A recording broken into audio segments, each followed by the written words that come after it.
Hello, നമുക്ക് നല്ല tasty ആയിട്ടുള്ള പൊറോട്ട ഉണ്ടാക്കിയാലോ? എളുപ്പമാണ്, വീശി അടിക്കുക ഒന്നും വേണ്ട കേട്ടോ.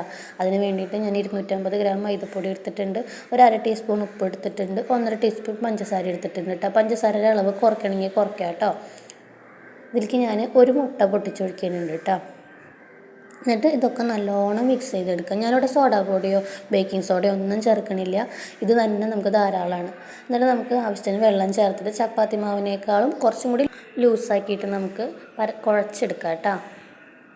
നല്ലോണം കുഴച്ചെടുത്തതിന് ശേഷം നമുക്ക് കുറച്ച് ഓയിലൊക്കെ തടവി, അത്യാവശ്യം ഓയിലൊക്കെ തടവിയിട്ട് നമുക്ക് എന്ത് ചെയ്യാം, നമുക്കിത് റെസ്റ്റ് ചെയ്യാൻ വെക്കാം കേട്ടോ.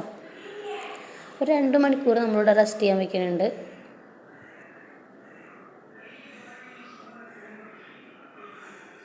2 മണിക്കൂർ കഴിഞ്ഞാൽ നല്ലോണം സോഫ്റ്റായിട്ടുണ്ടാവും മാവ്, നല്ലോണം സോഫ്റ്റായിട്ടുണ്ട്. ഇനി നമുക്ക് ബോൾ പിടിക്കാം. അതിനായിട്ട് ഒരു പ്ലേറ്റിൽ നമ്മൾ കുറച്ച് ഓയിൽ തടവിയിട്ട് വെക്കുക. ഇനി നമുക്കിത് അതുപോലെ ബോൾ പിടിക്കാം. 250 ഗ്രാമിൽ 4 പൊറോട്ടയാണ് എനിക്ക് കിട്ടിയിട്ടുള്ളത്. അത്യാവശ്യം വലിപ്പമുള്ള പൊറോട്ട നമുക്ക് കിട്ടും കേട്ടോ. 4 എണ്ണം എനിക്ക് കിട്ടി. ഇനി നമ്മൾ സാധാരണ ചപ്പാത്തി പരത്തുന്ന പോലെ തന്നെ പരത്തുക. അതിന് വലിയ ഷേപ്പോ ഭംഗിയോ കനം കുറയ്ക്കുകയോ ഒന്നും വേണ്ട, ഒന്ന് പരത്തിയാൽ മതി. അതിന് വേണ്ടിയിട്ട് നമ്മൾ കിച്ചണിൻ്റെ കൗണ്ടർ ടോപ്പിൽ നമ്മൾ കുറച്ച് ഓയിൽ ഒഴിച്ചിട്ട് ഈ പരത്തിയത് നമ്മൾ അതിലേക്ക് ഇടണം കേട്ടോ. എന്നിട്ട് അതിലേക്ക് 1 ടീസ്പൂൺ ഓയിൽ ഒഴിച്ചിട്ട് കുറച്ച് മൈദപ്പൊടി നമ്മൾ മേലെ തൂവി കൊടുക്കുന്നുണ്ട്. കാരണം അടുത്തത് ഇതുപോലത്തെ പരത്തി നമുക്ക് ഇതിൻ്റെ മുകളിൽ തന്നെ ഇടാനാണ്. അങ്ങനെ ഒന്നിൻ്റെ മേലെ ഒന്നായിട്ട് നമുക്ക് വെക്കാം. ഓരോ പ്രാവശ്യം വെക്കുമ്പോഴും നമ്മൾ ശ്രദ്ധിക്കേണ്ടത് കുറച്ച് ഓയിൽ ഒഴിക്കണം, കുറച്ച് പൊടി വിതറണം. ഇതിൽ വേറെ ഇനി പണിയൊന്നുമില്ല കേട്ടോ. പൊറോട്ടയ്ക്ക് നമുക്ക് അടിക്കുക വീശുക ഒന്നും വേണ്ട. ഇതിന് നമ്മൾ 1 മണിക്കൂറും കൂടി നമുക്ക് ഒന്ന് വെയിറ്റ് ചെയ്യേണ്ട വരും കേട്ടോ. 1 മണിക്കൂർ നമ്മളിത് ഒരു പ്ലേറ്റിൽ ഞാൻ അടച്ച് വെക്കുന്നുണ്ട്. എന്നിട്ട് 1 മണിക്കൂർ കഴിഞ്ഞിട്ട് നമുക്ക് ഇതിൽ നിന്ന് എടുക്കാം. നമ്മൾ ഈ പരത്തിയത് ഞാൻ പതുക്കെ നമ്മളെടുത്തിട്ട് കിച്ചണിൻ്റെ കൗണ്ടർ ടോപ്പിൻ്റെ മുകളിലേക്ക് ഇടണു. ഇനി നമുക്കിത് അതുപോലെ വലിച്ച് വെക്കാം കേട്ടോ. നല്ല എളുപ്പത്തിൽ വലിച്ച് വെക്കുക കേട്ടോ. നമ്മുടെ ബലൂൺ വലിയണേക്കാളും സ്മൂത്തായിട്ട് ഇതിങ്ങനെ വരും. ശരിക്കും ഒരു തുണി വിരിക്കണ രീതിയിൽ ഇങ്ങനെ വരും. നമ്മളിതിങ്ങനെ വലിച്ച് വെക്കുക കേട്ടോ.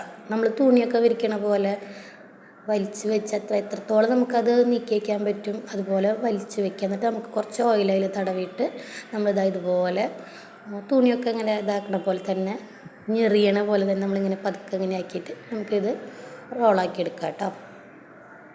ഇനി അതൊന്ന് ചുറ്റിയിട്ട് നമുക്കത് വയ്ക്കാം. നമ്മൾ അടുത്തത് എടുക്കണു. ഇതേ പ്രോസസ്സ് തന്നെ ഇങ്ങനെ പതുക്കെ വിരിച്ചിങ്ങനെ വെക്കണു.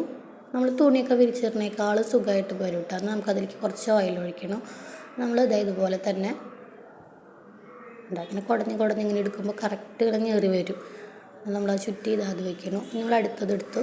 അങ്ങനെ 4 എണ്ണം നമ്മളിത് അതുപോലെ വെച്ച് കണ്ടോ, ബബിൾ വന്നത് കണ്ടോ. അതത്രയും സോഫ്റ്റായിട്ട് എന്നാണ് കേട്ടോ അതിൻ്റെ അർത്ഥം. നല്ലപോലെ പൊറോട്ട നല്ല സോഫ്റ്റായിട്ടുണ്ട് എന്നാണ് ആ ബബിൾ വരുന്നതിൻ്റെ അർത്ഥം. നമുക്ക് സാധാരണ എങ്ങനെയാണോ നമ്മൾ ചപ്പാത്തിയൊക്കെ പരത്തുക അതേപോലെ പരത്തിയെടുക്കാം.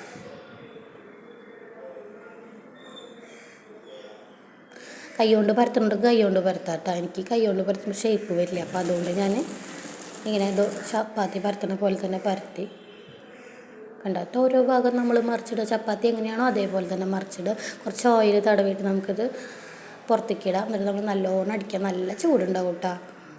നല്ലോണം അടിച്ച് കഴിഞ്ഞാൽ നല്ല ലെയറുള്ള പൊറോട്ട വരും. നല്ല ടേസ്റ്റാണ്, നല്ല മണവും നല്ല ടേസ്റ്റാണ് കേട്ടോ.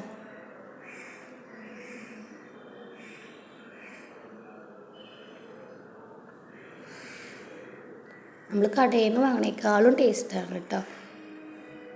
കണ്ടോ, നല്ല പൂ പോലത്തെ പൊറോട്ട, നല്ല ഇതളുകളൊക്കെ വന്നിട്ട് നല്ല ടേസ്റ്റാണ് കേട്ടോ. അപ്പോൾ ഒന്ന് ട്രൈ ചെയ്ത് നോക്കൂ, നല്ല എളുപ്പമല്ലേ. അതുപോലെ തന്നെ എൻ്റെ വീഡിയോസ് ലൈക്ക് ചെയ്യാനും സബ്സ്ക്രൈബ് ചെയ്യാനും മറക്കരുത് കേട്ടോ.